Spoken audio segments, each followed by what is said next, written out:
और ऐसे शिष्यों को गुरु ने पूछ लिया, कृतज्ञ किसे कहते और अधम किसे कहते। गुरुदेव ने कह दिया, इसके सिवाय फिर कोई रास्ता ही नहीं है। आखिरी द्वार ही वो, मुख्य द्वार भी वो, प्रथम द्वार भी वो, अंत द्वार भी वही। क्या कि जिन गुरुओं ने हमारे कल्याण के लिए, हमारे सुख के लिए, हमारी शांति के लिए पूरा जीवन, पूरा परिवार बलिदान कर दिया, आज भी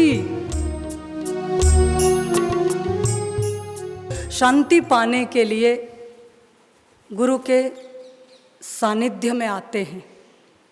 शास्त्रों में भी यही उल्लेख है कि शांति, ज्ञान प्राप्त करने के लिए गुरु की चरण, उसके सिवाय कुछ भी नहीं। और किसी दुर्भाग्यवश वहाँ भी मन में कुछ विचलितता आ जाए, अशांति होने लगे, तो फिर कहीं कोई द्वार बचता है क्या? फिर कहीं और कोई रास्ता? गुरुदेव ने कह दिया, इसके सिवाय फिर कोई रास्ता ही नहीं है। आखिरी द्वार ही वो, मुख्य द्वार भी वो, प्रथम द्वार भी वो, अंत द्वार भी वही। क्या? गुरुद्वार। और आप हम सबको गुरुद्वार मिला है, गुरु सानिध्य मिला है, गुरुदेव का सत्संग मिला है, गुरुदेव के द्वारा ऐसे ऊंचे संस्कार सिंचन मिले हैं, मंत्र के रूप में भगवान का नाम मिल गया कल्याणकारी। क्या वो हम माला कर रहे हैं अभी भी बराबर नियम से? धर्म चुके तो नहीं कि कभी करते कभी छूट जाती? बापूजी आएंगे तब करेंगे, सेवा भी तब करेंगे, जैसे और कुछ विचलित हो जाते हैं और रास्ता भटकते हैं। क्योंकि अधम और कृतज्ञ क्या, गुरु ने अपने शिष्यों को एक बार सवाल पूछा, अधम किसे कहते, कृतज्ञ किसे कहते?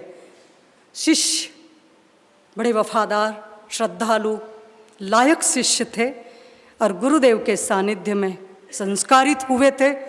और ऐसे शिष्यों को गुरु ने पूछ लिया, कृतज्ञ किसे कहते और अधम किसे कहते?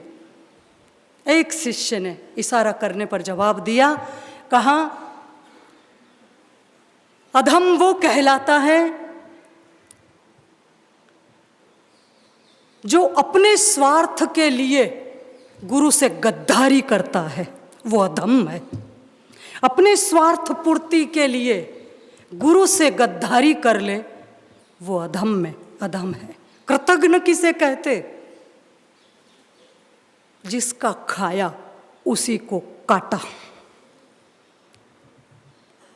जहां पनाह मिली उसी को ही काट लिया, वो कृतज्ञ कहलाता है। और कृतज्ञ की दूसरी परिभाषा कि जिन गुरुओं ने हमारे कल्याण के लिए, हमारे सुख के लिए, हमारी शांति के लिए पूरा जीवन, पूरा परिवार बलिदान कर दिया, आज भी उनको क्या चाहिए था? उन्होंने तो अपना कल्याण कर लिया था, उनको किसी बात की कमी नहीं थी। उन्होंने अपने गुरु से ब्राह्मी स्थिति प्राप्त कर ली थी और भगवान भी पीछे पीछे सिर पर पगड़ी बांध कर, कोई एक बार ही आया होगा, वो तो एक बार श्री आशा रामायण में उल्लेख है, कई बार हुआ। दूध फल लेकर आ गए और लगा कि मैं नहीं मांगूंगा, तुझे गरज हो तो दे जा। सोचा मैं न कहीं जाऊंगा, यहीं बैठकर अब खाऊंगा, जिसको गरज होगी आएगा, सृष्टिकर्ता खुद लाएगा। तो भगवान को आना पड़ा और ऐसा कई बार आया। तो उनको तो किसी बात की कमी होती तो वो डायरेक्ट ही मांग लेते ना। हम तो स्वयं सब भिखारी हैं, हम तो स्वयं झोली फैला रहे हैं उन दाता के आगे, और आज तक जो भी है उन्हीं के आशीर्वाद है, हम सब जानते हैं। लेकिन इतना सब कुछ होने के बाद भी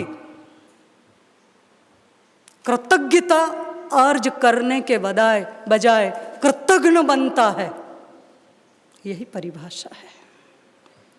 चुक जाता है समय, और जो समय चुक जाता है, समय चुकने पर समझ जब आती है, वो समझ भी किस काम की फिर। और समय समझ हम भाग्यशाली साधकों को मिला है, हमारी श्रद्धा भक्ति अटूट रहे गुरु चरणों में, चाहे कितनी भी आंधी तूफान आ जाए, हमारी श्रद्धा में हमारी भक्ति में कभी कमी न आवे, हम विचलित न हो, हमारा मन हमेशा मधुमक्खी की तरह बने, फूल से हम शहद ग्रहण करें, माखी बनकर दुर्गुण रूपी विष्ठा को ग्रहण न करें। यही गुरु चरणों में प्रार्थना है, विनंती है।